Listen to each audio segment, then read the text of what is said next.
Good afternoon. I'm Jason Monroe, the Director of Solution Consulting here at BitWizards. And to my left, I'm Sam. I'm the Director of IT here at BitWizards. Now, I've been here for 8 years. I run our managed IT services line of business, and this month, August, I am celebrating my 8-year Wiziversary. that's amazing. I've only been here 4 years, but I absolutely love it here at BitWizards. Me too, me too. So thank you for joining us today. Today we're going to talk about keeping your business operational during a hurricane, or for that matter, any other disaster that might come along.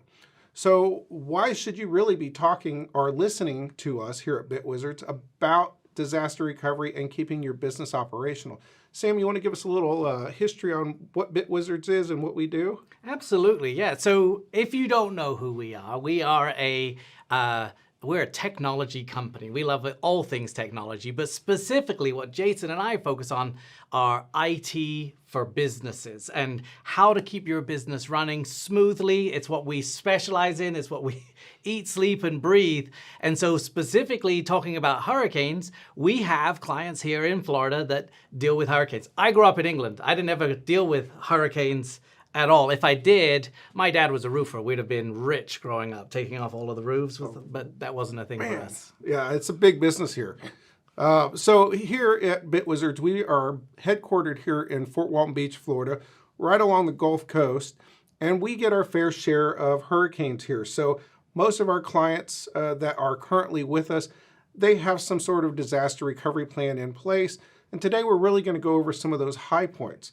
So we have a lot of experience when it comes to dealing with that, but also making sure that during a disaster that your business can keep running and operational and that your employees can still work while they're scattered throughout wherever they may be. So, Sam. Well, even more than like during the hurricane, what I'd like for us to talk about is what can we do to prepare leading up to the hurricane?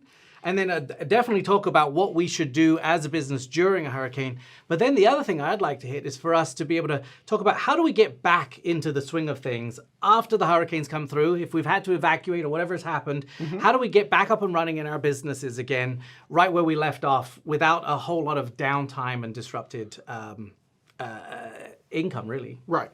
And it really is important to note that in this day and age, with the internet and everything like that, you may be running a business where you have clients across the nation or heck, even across the world. They may not know that your business or that you are going through a disaster, and they're still going to be ordering. They're still going to be wanting to talk to you, talk to your employees. So making sure that you have that continuity in your business is really important today. So anything else you'd like to add, Sam? Well, the word you use there is continuity. And so one of the things we try to always do is steer clear of buzzwords and geek speak and technology jargon. But that word continuity is critical because what we're talking about today in the industry is called business continuity and disaster recovery. And so it is what it says on the box. We're worried about making sure your business can continue through. Now, I know we're going to talk about a lot of different things here, but I think it's important to establish out of the gate that common knowledge, failing to plan is a plan to fail, right? Right. And, one of the other things, it's an old proverb where, you don't fix the roof while it's raining, you fix it in the sunshine. So making sure that that plan is in place before there's a disaster is an important point. So thank you for that, Sam. Yeah, I think a lot of us are just like, oh, we'll deal with it when it comes or when it happens. Or wing it. Yeah, we'll wing it. We'll do it on the fly. But as we know, not all hurricanes are created equal. No. We've had the scary, scary ones where the news people are out and there's people like fighting into the wind and actually there's nothing really happening around. Yeah. But then we've had those sneaky ones as well. Yeah. So no Jim Cantori here today, folks. We're just going to be talking about what it's going to look like and how to plan. That's right. So let's go into it. Well, I think first thing I should ask is, and maybe you can help with this, how do we define what a disaster recovery plan even is? What would that look like as a beginning step? So it's really important to understand what kind of business you're operating. And the best person to answer that question is going to be you as the business owner or the manager of this particular side of the business, because every business is not created equal. Right. So you may have on-site servers that you have to take in account for. You also have to maintain communication with employees.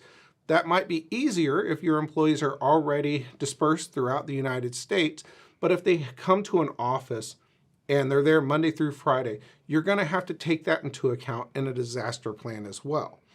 So you're accounting for the technology that's keeping your business running, but you're also accounting for the communication with your employees and figuring out what's going to happen in the event of a larger scale emergency, especially if it involves things like evacuations. And then also worrying about client communication and how do you still provide the services you're providing. Not everybody's going to be able to do that in an emergency, correct? Well, and that is absolutely correct. And then you're also going to have to, really take into account what is worth taking versus what is worth leaving. So if you have a bunch of workstations around the office, do you take those? Do you leave those? Do you just put them up at the highest level that you can possibly put them up at? And do you grab the server in the back that's got all the financial data on it? Those are things that are really going to come into play. So we want to make sure that you have a disaster recovery plan that covers all aspects of that. So you want to really look at, how does my business operate today, and how would that business operate without a physical location? So that should be the base, the foundation of your disaster recovery plan, and then build from there. So this isn't going to be a set it and forget it thing. We're going to talk about this today, but I think every storm is going to be its own storm, but also every year your business is changing. Things are changing. Your employee list may be changing, or the way you operate may be changing. So how often would you say we would need to revisit a recovery plan for our organization? So a good rule of thumb is, at least along the coast, if you're in the hurricane areas, hurricane-prone areas, you want to make sure that at the start of hurricane season, just pull out that disaster recovery plan, dust it off. Okay. Same way that you might do for your home, just to make sure that everything's buttoned up. Dust off that disaster recovery plan, review it, make sure nothing has changed. I mean, you might have on there, hey, I've got to grab the server in the back room. But over the last year, you've migrated to the cloud, so that server is no longer relative. So you want to make sure that you account for that, adjust for that. And companies such as BitWizards, or if you have an IT person, should be able to help you adjust for those changes as well. Yeah, because quite a few things can happen in a storm that could affect anybody's business. Of course, losing electricity is going to be pretty detrimental to being able to do anything. If you have any IT in your company at all, which you do, you can't really run a business without some sort of technology in there. Correct. Losing electricity is going to be pretty bad. But then also, what about internet service providers as well? Because most businesses that we speak to have a single internet connection that they're paying for with Comcast or Cox or someone like that. Right. But there's every chance that the internet could go down as well. But then you've also talked about flooding potential that could actually physically destroy the equipment that you have to run your business as well. Right. And then, of course, communications can go down. We know during Hurricane Michael that we had here locally, just a few miles away from here, we have clients in that area, that all the cell towers in the area were gone for a not insignificant amount of time. Right. And this is really stuff that you want to make sure that you're thinking about beforehand, because there are things you won't think of, such as, I'm gonna go grab, and I know I keep mentioning the servers, and there's gonna be a reason I'm gonna get to that here in a second. But if you go in the back and you grab your server, and then let's say you have to evacuate and you head out to Atlanta, plugging in that server to the internet is still not gonna make that server accessible to you or to your employees. Okay, so having a plan, like, what does that look like? How do I set up port forwarding or a static route? Things like that are items that you really need to pay attention to. So let's talk about like when you should make that disaster recovery plan if you don't have one. Ooh, yeah. So the best time, there's 2 times that you should make a recovery plan. The best time is last year. You should have already had a recovery plan. And the second best time is today. If you don't have a recovery plan, hopefully by the end of today, we'll be able to have given you some ideas, and you'll be able to sit down with your team, with your staff, and start figuring out what that plan should entail, and at least get something in the works, get something started. Right. So how do you start if you don't have a disaster recovery plan? And this is going to be a tough question, so you really have to look in the mirror. Do you already have a disaster recovery plan? If not, like Sam said, you should have started last year and made one. But let's go ahead and let's just start today. So what do you want to put in it? How do you get started? So the first thing that you really want to do, and I mentioned that earlier, is to look at your business. How do you operate today? Okay. So on a day-to-day basis, there are things that you have to take into account. Like, do you have a physical location? Do you have multiple locations? Do you have employees that come into the office? Do you have inventory that you have to take care of? Do you have technology that you need to take care of? Right. And within that large scope of things that you do in your organization, what we're trying to identify for the recovery plan, for the disaster recovery plan, are where are the single points of failure that if this one thing goes down, we're done. We can't continue anymore. Whether that's that server that's all critical because that's where you keep your resource planning software, or your QuickBooks or your Sage or your financial software might be on that server, or maybe all of the files that your company, that your employees use, they have the file share and they all get on there. Right. That could be a critical point of failure, right? Or you might say, actually, the server just has QuickBooks. We can go a couple of days without QuickBooks. That's not a concern. Right. But if we lose our phone system, we're going to be in a lot of trouble because we rely on our clients being able to call in at any time. I don't know how your business is set up, but it's identifying those critical points of failure where a single thing could take you out. That's absolutely an important point.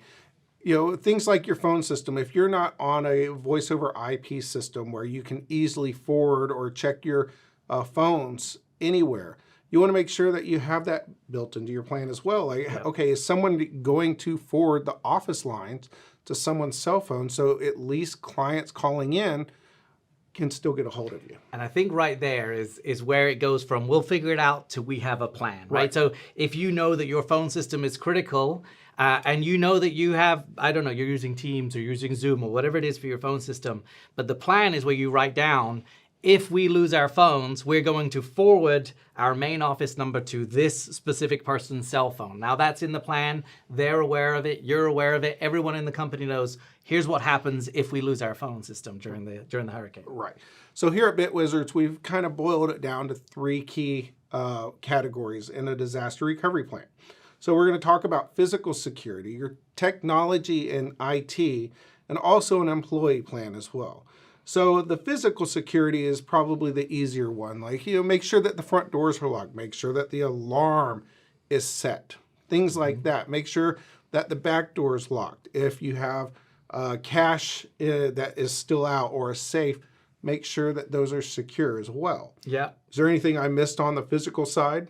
Well, definitely just the idea of if we get flooded, water's going to come in and it's going to start rising up to the level of where we usually keep a lot of things that are important on the floor next to a desk or in the back room pushed under a bookshelf somewhere, right? Or in a filing cabinet. And so being aware that from a physical standpoint, elevating things off of the ground has to be one of the components you're thinking through. Absolutely.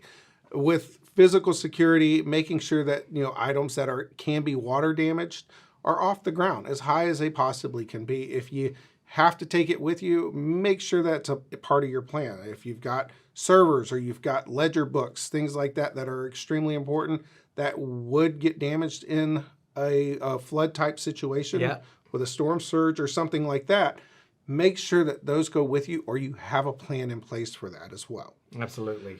So the next piece of that after the physical security is the technology and IT. Right, which is definitely our expertise. That's what we really focus on, because I'm not very good at putting sandbags down, but I am good at technology, and I am good at trying to figure out what is our solution in a disaster recovery. What do we need to put in there regarding our technology? And really all you have to think about is what are the things that are critical aspects to your business for your technology. Like I said, more than likely your financial system, your bookkeeping is done, if you're doing it in-house, on a technology thing, right? Whether it's a server or on a cloud solution or whatever that is, you have to identify what those things are. But then you have to think through the workstations that your employees have, especially if you're issuing phones and things like that. That's also a critical piece of this. All the networked components, which would be the switches and the wireless access points in the building, they're all susceptible to being getting hit in a lightning strike or being zapped and completely breaking it to be able to even turn it back on again. Right. And this is really where looking at how your business operates on a daily basis is important, because if you're running things on physical servers instead of in the cloud, these are components that you need to make sure, and I know I keep harping on physical servers and things like that, but making sure that those items are part of your disaster recovery plan. Yeah. So making sure that workstations, if employees have to evacuate, that either they can take workstations with them or you have laptops that they can take with them as well. But at the end of the day, firewalls, switches, wireless access points, those things are extremely expensive. And a lot of the time, people don't think about them because they're in the back room, they're in a rack somewhere. We don't ever see them, out of sight, out of mind.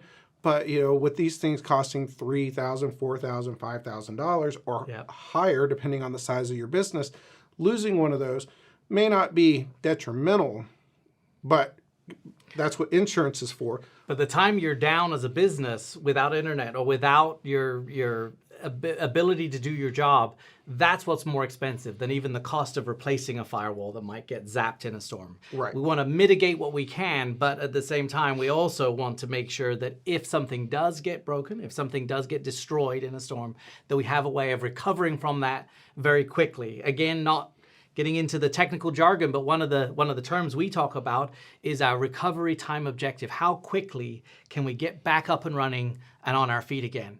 And when we're talking about backups, that might be a very specific number. We need to have a X amount of hours recovery point objective.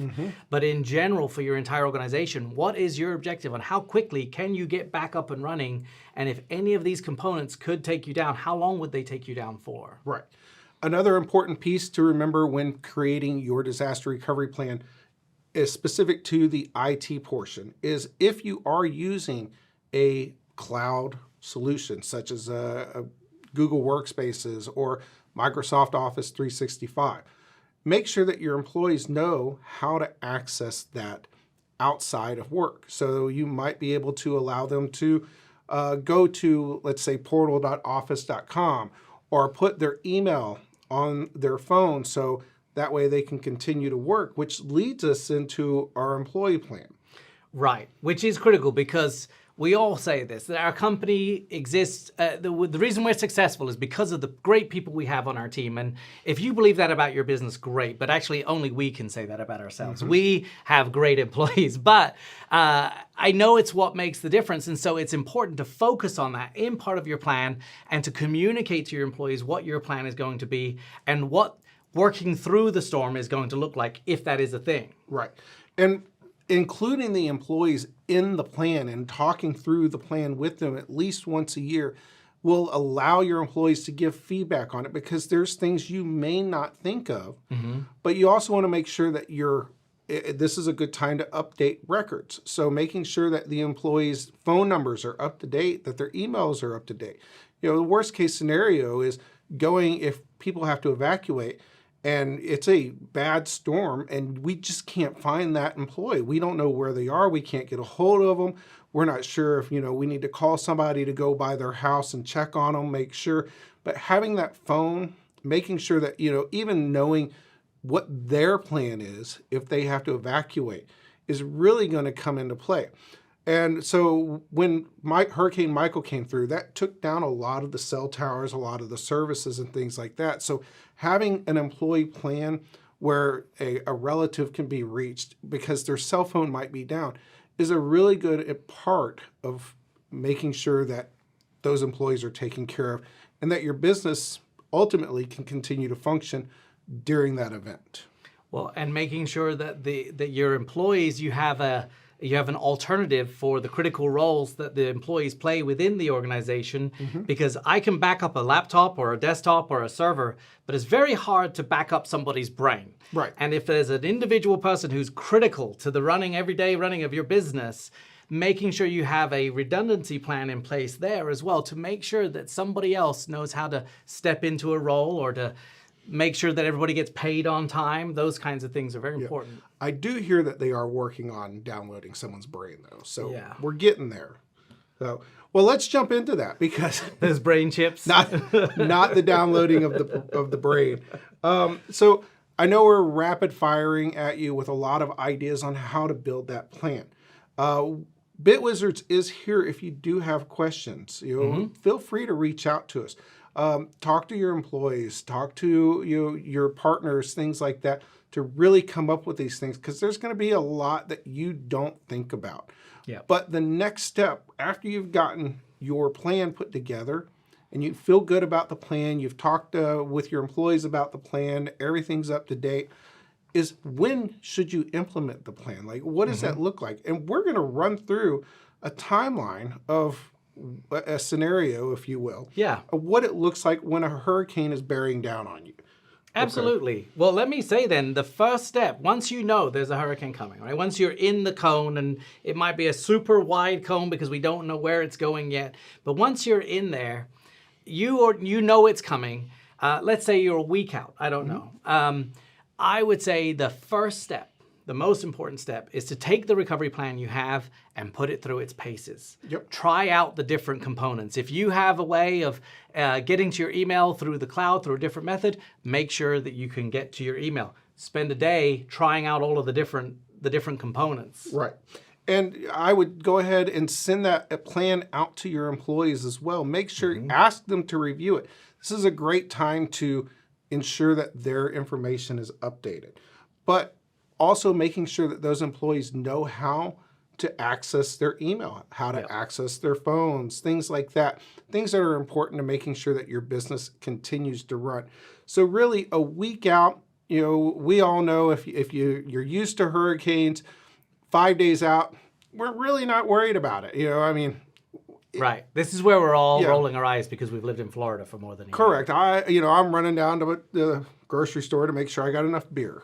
Okay. That's right. But then we get 4 to 5 days out. Okay. The cone gets a little tighter and we're still in it. What does it look like at 4 to 5 days? So at that point, I think is when we're starting to implement the plan, where we're starting to prepare. If we need to evacuate, we're already establishing where we're going to go to and making sure we're going to have a good internet connection there, making sure we're going to be able to keep our business operation. So that's where we start pulling the trigger on certain aspects of this plan, especially regarding technology, making sure that everything has been backed up. And the only way you know that it has been backed up is by testing a restore of one of those backups and making sure that it does come back again the way you expect it to. Correct. And one of the great things to do at this point that should be part of your disaster recovery plan, if you have a physical server on site, or let's say you have a computer that's hosting QuickBooks, is make sure that cloud backup has been backed up. If it hasn't, let's go ahead and start that. Because it could be terabytes of data. It could take a day, maybe 2, to just upload all of that data. But let's go ahead and get that started so you have enough time to back up that machine, back up that server. So if the worst case scenario does happen, at least you have a snapshot in time that is up to date. Now, you might be thinking, I wouldn't even know where to start backing up all my stuff. I wouldn't even know how to restore it if I did back it up. Right. And that's definitely where we can help. We do this on servers, on Windows PCs, on Macs, on all these devices. We make sure that there are backups in place, and we're making sure we're testing those backups as well, and that we're using off-site backups. Because I'll tell you, I've seen a lot of people who say, oh, I don't have to worry about it. My server's backed up. And when I look, the server's right there, and then there's a hard drive sitting on top that's plugged in, and it's backing up the server, which is fine as long as the flood only comes as high as the server and not the hard drive that it's plugged into, right? The worst thing you could do is have your backup also go bad in the storm. That is correct. So we're really big on cloud here, and even if you are backing that up to an external hard drive, it wouldn't be a bad idea to go ahead and purchase a service that can back up your server for you. Absolutely. You may be cloud adverse. We completely understand that. But what's worse, losing all the data, or having to bite the bullet and throw it up on the cloud. And I know there's a lot of stuff out there that people are worried about the cloud or what that even is. Really, all we're talking about is using a public cloud service, which is somebody else's data farm, whether it's Microsoft or Amazon or one of those who have these giant data farms that are extra secure, and putting the data in there. And as Jason said, it's something you have to think about not at the moment, but a week before, because large amounts of data, those could take a long time to get up there. They could easily take a week to get everything fully backed up and guaranteed that it's safe. Right. So, and we're not forgetting about our BitWizards clients here as well. If you're a BitWizards client, you really don't have to worry about it because we're already taking care of this for you. We're already making sure that all your workstations and your servers are backed up. So I know that's kind of a shameless plug, but hey, we do work for BitWizards here. So let's take a what are we talking about? Like 72 hours, like 3 hours or 3 days out, and it's coming. It's still coming, and this thing's becoming a beast. Like we're at category 3, and that eye is getting tighter, and it's looking ugly. I think that's when you start to make some assumptions, right? You start to make some decisions. We don't know if we're going to lose power, but we're going to decide. Yes, it looks like we're going to lose power, so we're going to go ahead with that assumption. Fingers crossed it doesn't happen and it curves left and hits somebody else, or curves right and hits somebody else, and I feel sorry for them, but at least it's not coming at us, right? But at that point, I think 72 hours is where you're basically locking in, okay, this is what we think is going to happen now, or we're going to act as if this is what's going to happen. Right. That's exactly it. And really making sure that your employees at that point in time, the ones that are physically here or in the cone, are aware of what the plan is, because we all know that we get tons and tons of emails every single day, but going up and physically talking to each one of those employees or sending it to your directors and your managers to make sure, hey, look, have a conversation with your employees, make sure that they have their information updated. Go ahead and figure out, hey, look, if an evacuation order does come out, what does that look like? Where are you headed? You know, we want to make sure that we can check in on you, make sure that if you need help, we can help you. Yes. And encourage them to check in with you as well, because you may not be able to get in touch with everybody and they may be scattered to the four winds. But if they can check in and make sure that everything's still okay and let you know that they're okay, that's the most important thing, is making sure that everybody's safe. Right. Now that's at 72 hours, that's 3 days before. But now, what if we're getting into that 2 days before or the day before it's supposed to make landfall? What would you say are the next steps? So this is where having that plan in place is really going to shine, okay? No longer are you worried about, oh my goodness, what do I do? How do I do this? At this point, let's say an evacuation order is being talked about. They're starting to get the barrier islands evacuated, okay? And if your business is on one of the barrier islands and you're evacuating, you've got to shift your timeline up as well. So when they start talking about those barrier island evacuations, it's time to take note. It's time to really think, okay, what does the flood look like? What is the storm surge going to look like? So let's say this thing continues to strengthen. We're looking at a strong category 3 or maybe even a category 4. Okay. We're still in the cone. What you really should be doing is implementing your own disaster plan at that point and saying, okay, guys, this is what we're doing. If an evacuation is going to happen, I want you to check in here, take your servers with you. This is how you're going to check your email, check your voicemail, how to forward your phones, make sure that your employees are safe. The nice thing about a disaster plan is once that is in place, you can cut your employees loose because they still have to get out of town as well. They may have to go home and put hurricane shutters up.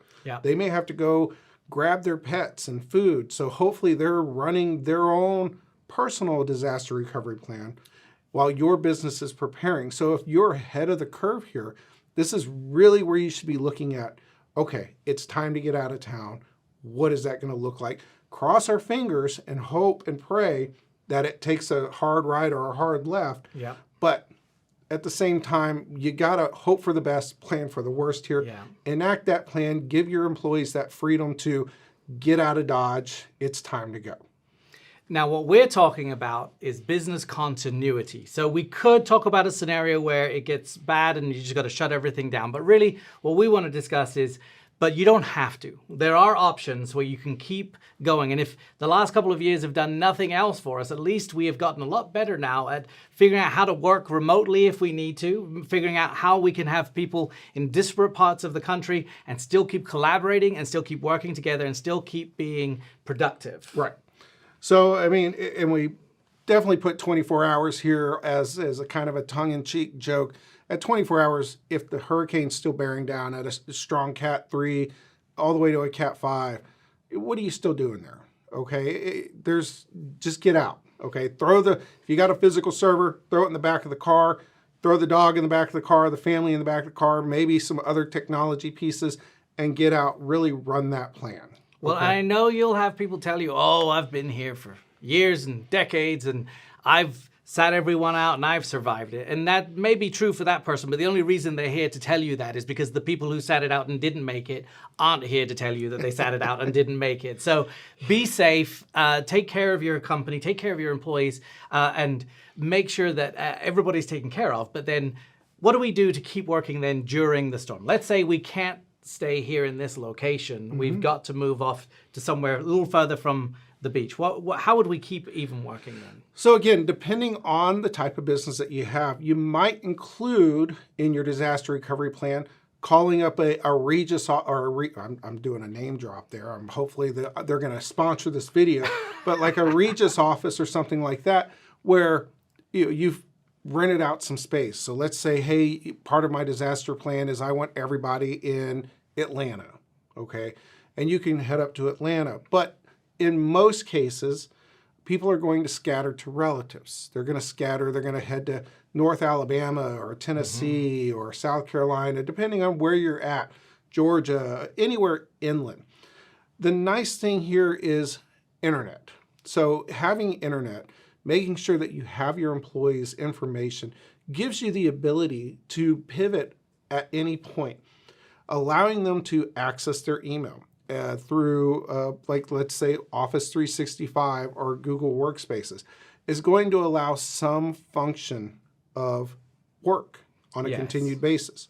In fact, I'd say, like, looking at Office 365, which is definitely our area of expertise, the entire Office 365 product is designed to allow you to work remotely. Instead of needing an on-premises server with all of the files in it, instead we get things like SharePoint, where we can store all of our files and we can get to them whether we are at the office, at home, on the road, wherever we are, we can get to the same files in the same secure fashion that we could when they were all sitting in an overpriced, outdated server sitting in the back room, making it too hot in the back of the office, right?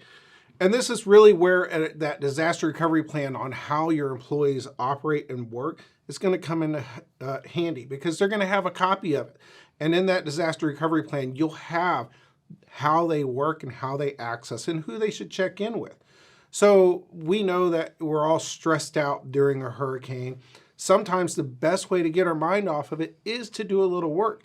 And as I had mentioned before, in today's world, just because we're experiencing a hurricane in our local area doesn't mean all of our clients know what's going on. So I know at BitWizards, we have clients across the US, so from California to New York, and they still need help desk support. So we're going to have a plan in place that our help desk is not going to just stop because there's a hurricane in place.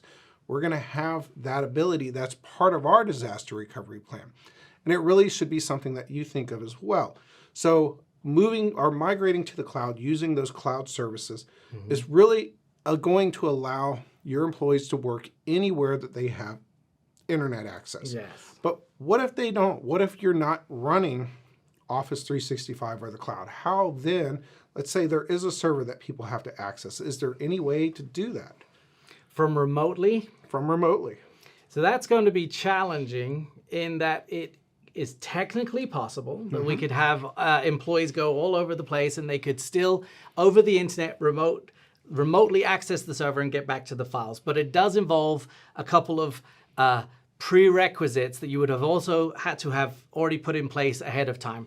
And one of those is making sure that there is a secure VPN, virtual private network tunnel, back to your office. And that's assuming that you're still going to have internet at your office. And honestly, most people wouldn't even know where to begin setting up a virtual private network or a secure tunneling solution or anything like that. In 99 out of 100 cases, the right answer is to not even need to rely on a single physical location, but instead to decentralize the work through the cloud. So you're saying that we should really just be using the cloud instead of a physical server?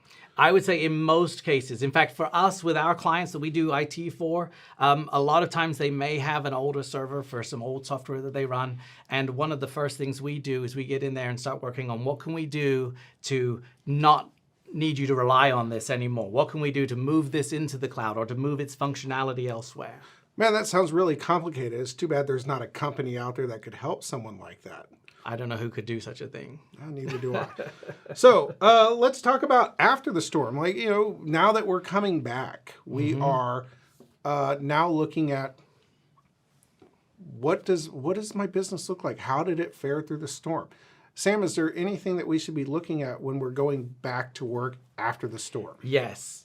Well, first of all, you got to make sure everybody sobers up, because we got to get back on the job and we're not just tearing through years of dry rations in the garage either. But getting back to work, I think the answer is the same in just about every scenario like this. The first step is communication. Right. Is what are you going to communicate to your employees to let them know that you're going to wave the flag, it's safe to come back again? And how are you going to communicate to your clients and your customer base any changes that happen because of the storm, or what your hours are going to look like now, what your availability is going to be? So communication has to be the first step, I think. Right.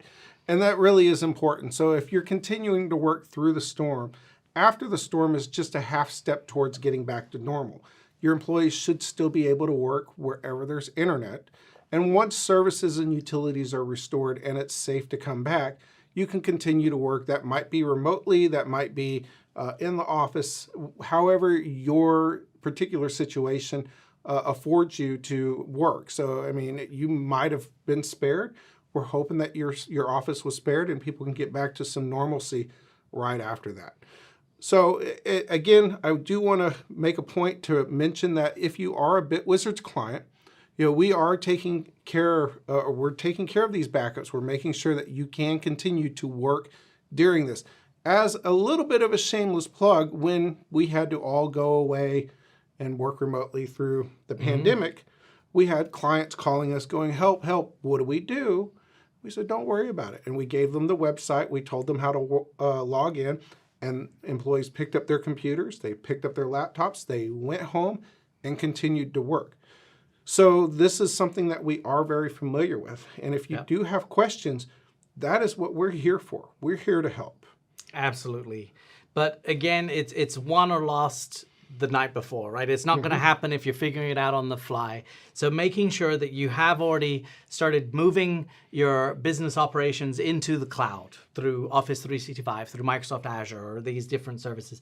Making sure that you have battery backups that are being tested and are secure, that are working, and that are powerful enough to power the computers, so that if you lose power, if you get a surge, it's going to protect all of the infrastructure in place. Making sure that you have secure options in place as well, so that you're not having to open up, let's say, your firewall so that people can keep working if they're remote, but instead you already have those things dialed in, ready to go. Right.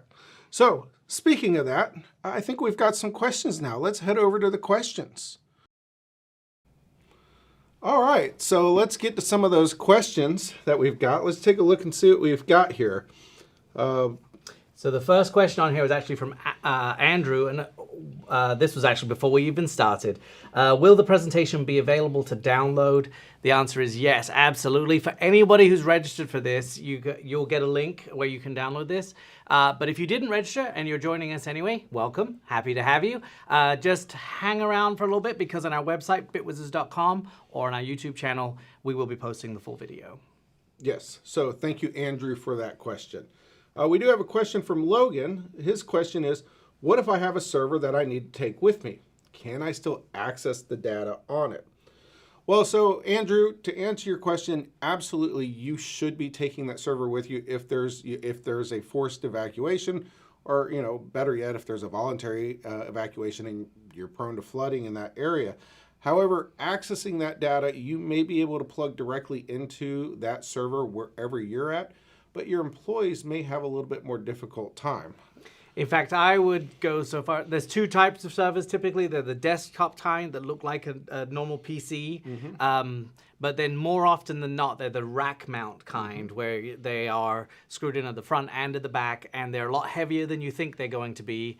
Also, the server typically has two power cords in case one of them goes out, which means there's a whole UPS battery supply that goes with it. So if you take your server with you to avoid flooding, that's good. Just be aware that it's going to be heavy and cumbersome, and there is a possibility that wherever you get to, it's not going to be configured to just turn on. So on your laptop, you go to Starbucks, you get on the Wi-Fi, it just works. With servers, it doesn't really work that way, and as Jason pointed out, almost guaranteed your employees won't be able to access that server. Correct. But we do have other options. We do. So as we've been saying this whole time, moving things to the cloud is the #1 safest bet for you of decentralizing your data. But we can actually move entire servers up into the cloud so that they are running here locally, and then when the storm kicks in or we've got to shut everything down, we can shut it down and then turn it back on again in the cloud and give everybody access. That is correct. So Jennifer is asking us, so do I need to take all my network equipment with me if I need to evacuate? Well, Jennifer, the short answer to that is not really, but the more complicated answer to that is some of this equipment can be very expensive. Okay, so is it going to prevent you from working? No, but it may be beneficial to take something as expensive as a firewall. Firewalls can be upwards of thousands and thousands of dollars. But it's not going to do anything but protect that equipment when you take it with you. From damage. Yeah, it's not going to do you any good outside of the building probably. But as Jason said, the firewalls we put out for our clients cost several thousands of dollars to protect our client networks. And so if you're going to potentially run into issues where you lose electricity for a long amount of time and it's going to build up humidity in the building, or if you think there's potential for flooding, then get it out of there for the sake of saving it, but it's not actually going to do you much good if you evacuate. You won't be able to reuse it elsewhere. Right. And in all honesty, it's not mission critical. This is why you have business insurance, things like that. So if that equipment does get damaged, at that point, you've probably got more damage to the building anyway, unfortunately, that you could just do an insurance claim for that kind of stuff. But still, better safe than sorry. You want to be up and running as quickly as possible when you get back into the building.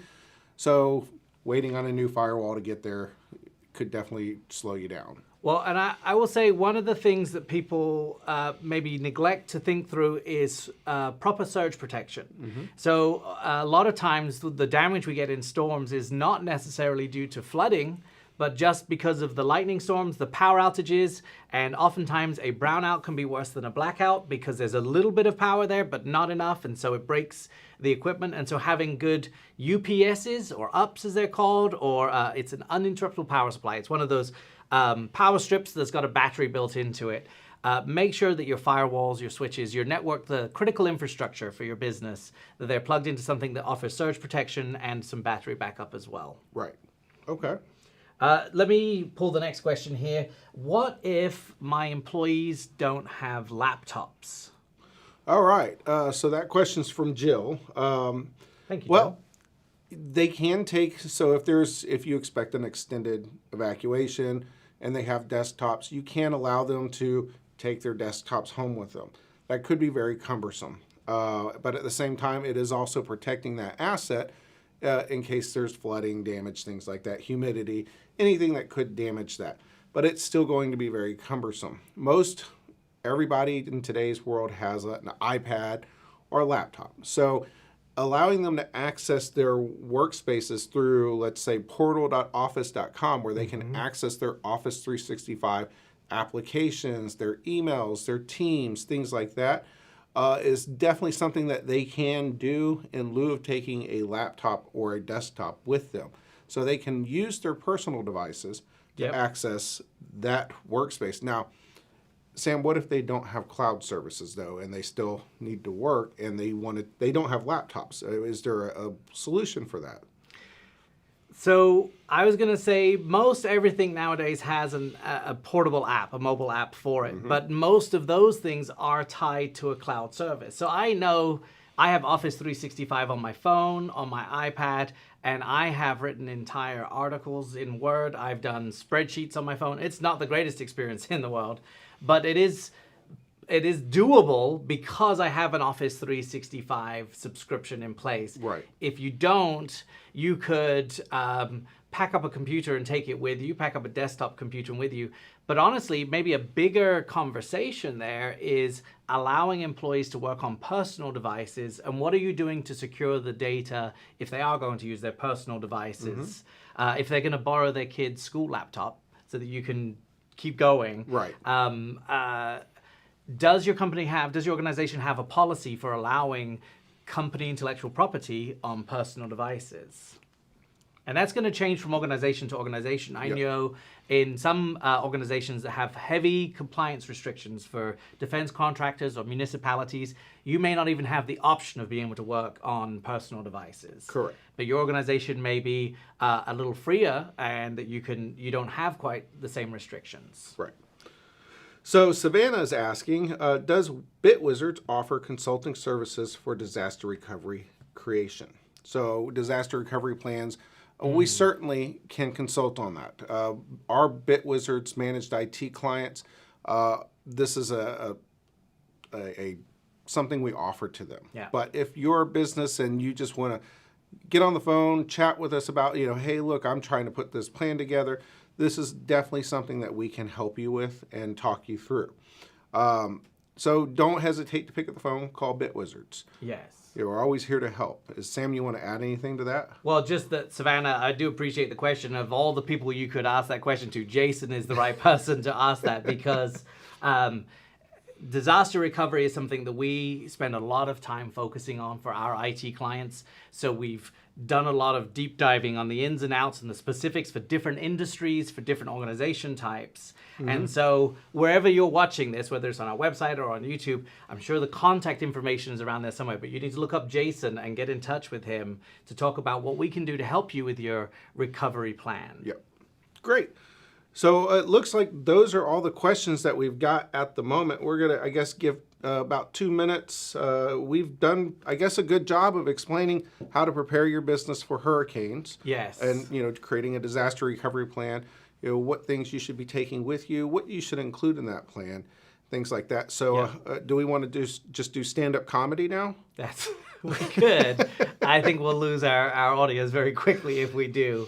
But let me add to that. We've been doing, BitWizards has been here for 22 years. Yes. Which means we've been through quite a few hurricane seasons. We have experienced this. And of course, over the last few years, a lot of the workforce has been learning how to work remotely, and we've been adapting and moving with it.